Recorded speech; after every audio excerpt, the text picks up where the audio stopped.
after an intense going back and forth with Kia, well, the car is finally fixed. They've put a brand new OE712 electric motor. So I have a new gearbox and a new traction motor, which is brilliant. Okay, so the car is almost new now, so I'll be back to work again. It's been a up and down hustle to get to here, so I'm looking forward to pushing this car to my target of 200,000 miles. So I hope everything will go according to plan.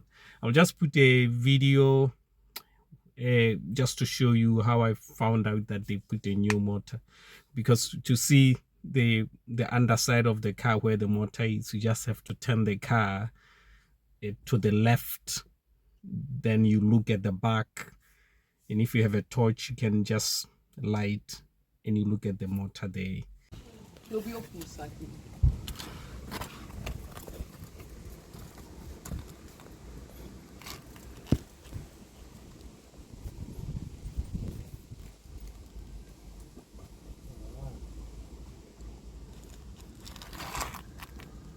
It looks brand new, no issues with it, which is brilliant. Now, it is getting very cold, and I've heard electric cars are not very good when it's cold. They're not efficient when it gets cold. And you know what? That is true, because I've noticed that the battery seems to go down much quicker, because I've been driving around in the cold just to see how things are, and the battery seems to go down much quicker. Now in summer I've been charging it to 70%, and I wasn't using the heater or the air condition, so I will be starting to charge to at least 80% or even 90%, because I'll be running the heater. I'm from Africa, I'm not from here. Okay. That's why I speak like this. I'm not British. I'm a black guy from Botswana. Okay. So it is very cold here, and I cannot run the car here without the heater on. That's not going to happen. Now, the good thing with this car is it has electric heated seats. The front seats are heated, and the steering as well is heated. So when I come in and it's freezing, before I switch on the heater inside the car, and also to defog the windscreen, I will have my seat already warm and the steering as well warm. So that's very good. With the Citroen, the seats were not heated seats and the steering was not heated seats. So I used to wear gloves, and it's a hassle when you give people change and you're wearing gloves. It used to be a bit of a struggle. So whereas with this, the steering is heated, so I don't need to wear gloves at all. So that's how it is. I hope everything will go well without little hiccups like I just had with this electric motor and the gearbox. So yeah, now I know you are thinking, well, a couple of weeks ago you were saying it's a bad car, are you getting rid of it? Well, I if it's working, I'm gonna go ahead and work until I hit that 200,000 miles, because that's when I'll get my money back through savings. If you don't understand what I'm talking about, that's like a couple of videos that I've already made to explain exactly how I managed to get the purchase price of the car through savings. I don't want to explain the same thing over and over. Just go watch that video where I explain how this goes about. Okay. The car has 71,000 miles now on it. I bought it with 68. I did 3,000 miles, so I have 71,000 miles. Now with Kia and Hyundai, you get 7-year warranty or 100,000 miles warranty. So that warranty only works if you service the car at Kia or other garages that Kia approves. If you don't service the car at Kia or these garages, the warranty is void. So I have to service it every 10,000 miles so that I keep that warranty. After that, after the warranty has passed, after I reach, let's say, 100,000 miles, no more warranty. So I'll be doing whatever I want to do with the car. So 71,000 miles, in 4,000 miles, it needs to go to Kia because the next service is 75,000 miles. I don't know how they did that with the previous owner, because they were supposed to take it for service at 10,000 miles, 20,000 miles, 30,000 miles, 40,000 miles, 50,000, 60, 70. But for some reason, when I asked them about the service, because I said, okay, after doing this, why don't you service it? And service, I don't know exactly what they're going to be doing. See, with these electric cars, service, there are no filters to change. They don't change the oil because the motor is new and the gearbox, the oil inside is new. So when we say service, what exactly are we talking about with electric cars? Because that's £180 plus VAT I have to pay them. Now you tell me, what are they going to service? They will wash the car. I agree with that, valeting the car. But what else are they going to do? That's a big question mark for me. I think it's just £180 plus VAT, just like that. Because, or maybe the cabin filter, the pollen filter, maybe that's what they change. But I don't see anything else that needs to be serviced. I don't know. Maybe if we have Kia or Hyundai electric, not petrol or diesel, I know there's a lot of service that is needed on petrol and diesel. I can tell you that I had diesel. Actually, I still have one. But with electric car,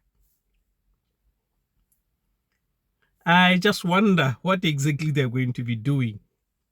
But that's service. I'm going to have to give them that 180 plus VAT.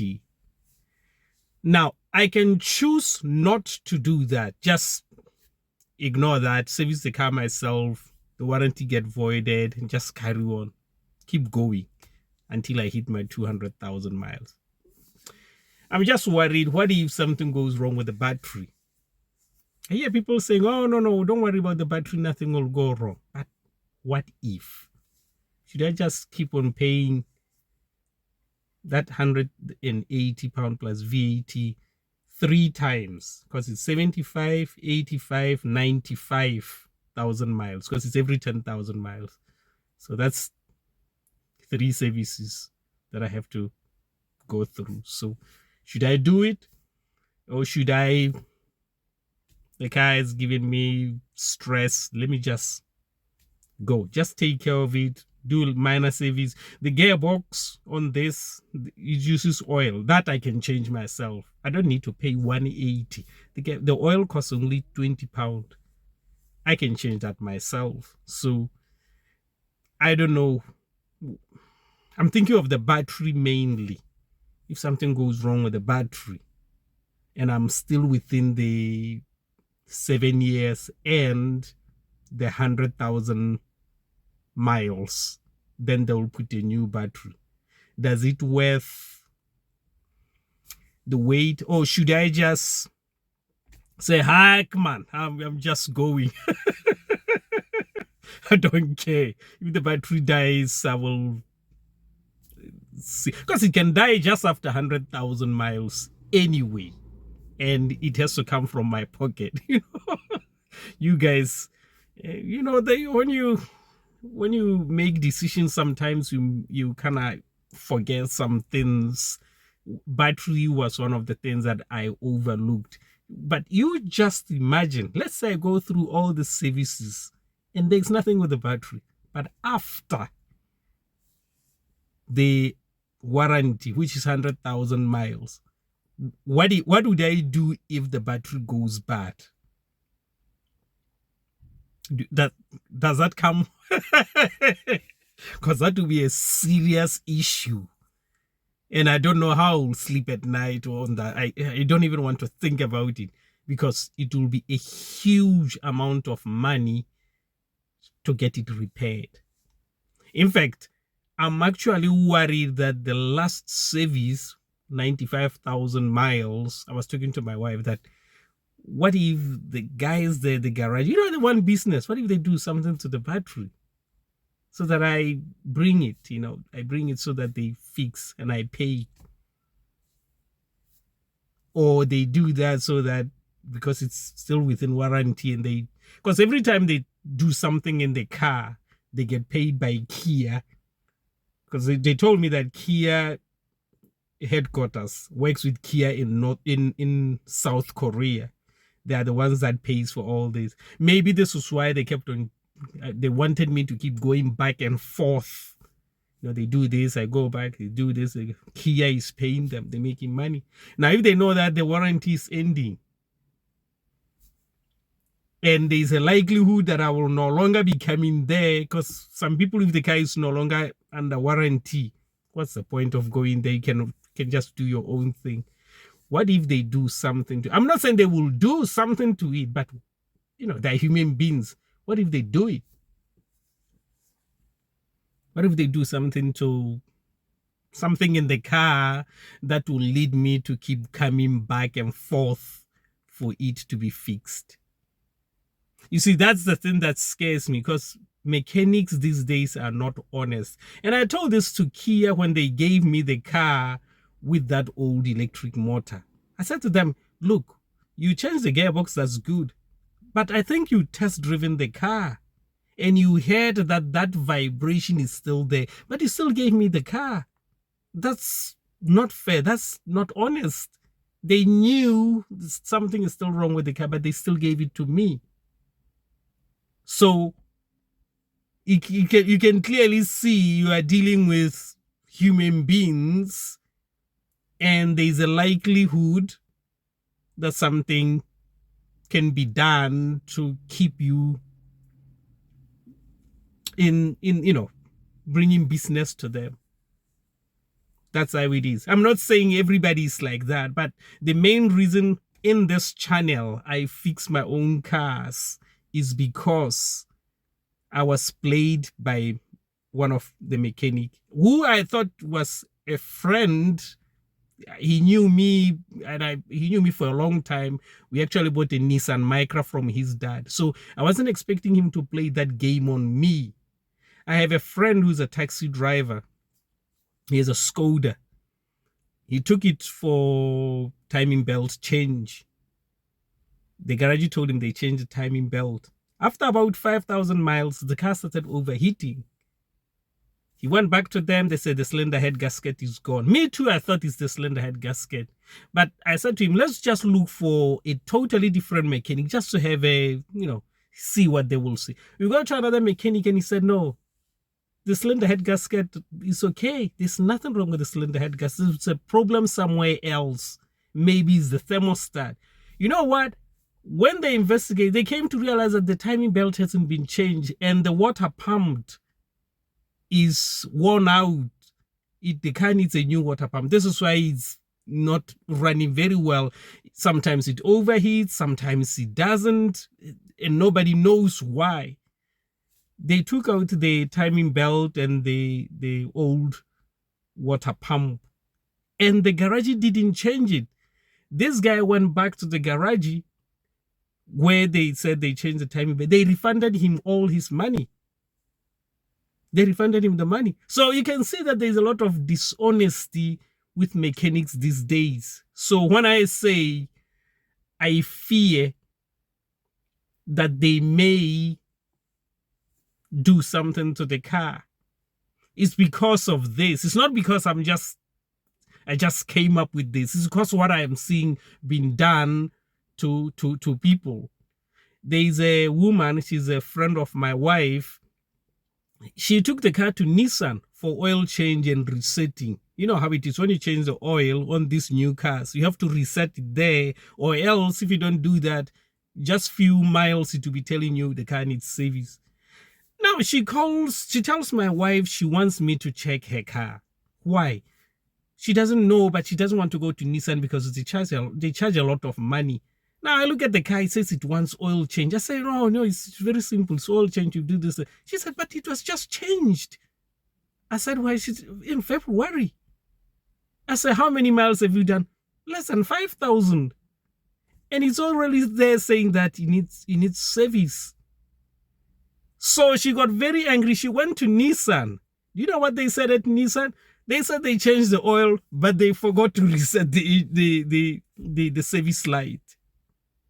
So they reset the service light and the service, they reset the system on the car that the oil has been changed when they didn't change the oil. I changed the oil myself. She came to my house and I changed the oil, So there's something going on with mechanics these days. The dishonesty is incredible.